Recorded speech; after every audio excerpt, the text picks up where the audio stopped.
हमारी लड़ाई आतंकवाद और आतंकवादियों के खिलाफ थी। इसलिए 7 मई को हमने केवल आतंकवादी ठिकानों पर ही हमला किया था। पर अफसोस इस बात का है कि पाकिस्तानी सेना ने आतंकवादियों का साथ देना उचित समझा और इस लड़ाई को अपनी लड़ाई बना ली। इस परिस्थिति में हमारी जवाबी कार्यवाही अत्यंत आवश्यक थी और इसमें उनका जो भी नुकसान हुआ वे खुद इसके लिए जिम्मेदार हैं।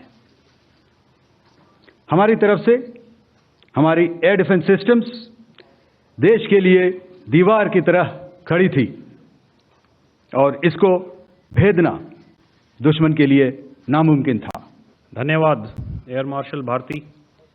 मैं आज आप सब के साथ भारतीय सेना के एयर डिफेंस मेजर्स जो कि हमने इंडियन एयरफोर्स के साथ मिलजुल कर तालमेल में लिए उसके बारे में कुछ बातचीत करूंगा। इस विषय में मैंने कल भी कुछ टिप्पणी करी थी, लेकिन आज मैं इस युद्ध के अहम एस्पेक्ट के बारे में आपको थोड़ा और पर्सपेक्टिव देना चाहता हूं। हमें एयर डिफेंस ऑपरेशन सिंदूर के एयर डिफेंस की कार्रवाई को एक कॉन्टेक्स्ट में समझने की आवश्यकता है। मैंने आपको कल बताया था कि पिछले कुछ सालों में आतंक की गतिविधियों का कैरेक्टर जो है उसमें कुछ बदलाव आ रहा था।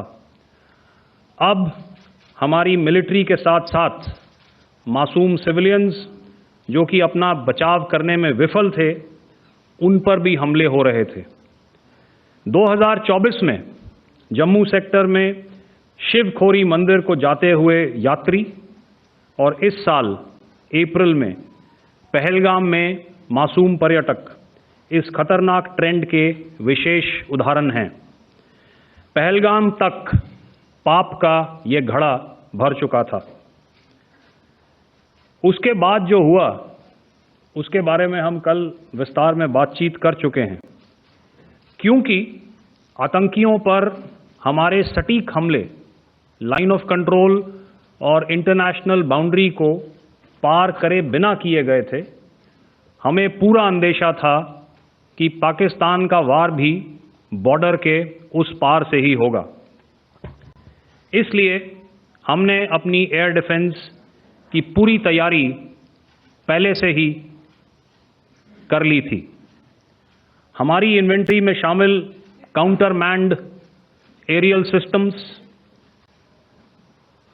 इलेक्ट्रॉनिक वॉरफेयर के साधन और एयर डिफेंस वेपन्स का इंडियन एयरफोर्स के इसी प्रकार के सिस्टम्स के साथ एक अनोखा मिश्रण किया गया।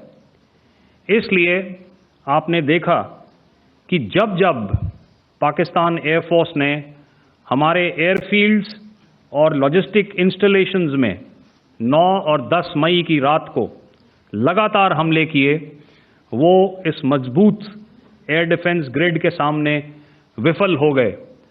आपके सामने इस ग्रिड को एक तरीके से दर्शाया गया है। आप देख रहे हैं कि इंटरनेशनल बाउंड्री से कितनी layers, radars, counter unmanned aerial systems, उसके पीछे शोल्डर फायर्ड वेपन्स, हमारे विंटेज एयर डिफेंस वेपन्स जो कि काफ़ी सालों से हमारी सेना में हैं। एयर मार्शल भारती ने भी उसके बारे में बात करी। और लास्ट में हमारे modern air defence weapon systems. तो कोई मौका नहीं था कि पाकिस्तान एयरफोर्स ये मल्टी टीयर डिफेंस को पार करके पीछे हमारी एयरफील्ड्स या लॉजिस्टिक इंस्टॉलेशंस को टारगेट कर पाए। ये जो डायग्राम आप अपने सामने देख रहे हैं, ये मुझे एक इंसिडेंट की याद दिला रहा है और मैं आपको इस उदाहरण के ज़रिए से एक ये एस्पेक्ट हाईलाइट करना चाहता हूँ। जब मैं स्कूल में था तो तकरीबन मेरे ख्याल से ये 70 का दशक था और उस समय इंग्लैंड और ऑस्ट्रेलिया के बीच में आज शायद क्रिकेट की बात भी करनी चाहिए, क्योंकि मैं देख रहा था कि विराट कोहली ने टेस्ट क्रिकेट से रिटायरमेंट ले ली। कई भारतीयों की तरह वो मेरे भी फेवरेट क्रिकेटर हैं। तो 70 के दशक में ऑस्ट्रेलिया और इंग्लैंड की फेमस एशेज सीरीज चल रही थी, और उस समय ऑस्ट्रेलिया के दो बहुत तेज गेंदबाज, जो कि क्रिकेट हिस्ट्री में बड़ा उनका नाम है, जेफ थॉमसन और डेनिस लिली, उन्होंने अंग्रेजी बैट्समैन और उनकी बैटिंग लाइनअप को तहस नहस कर दिया था।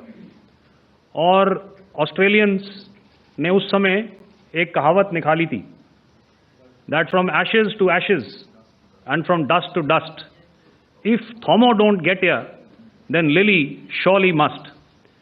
और अगर आप इस लेयर को देखें तो आप समझ जाएंगे कि मैं आपको क्या बताने की कोशिश कर रहा हूं।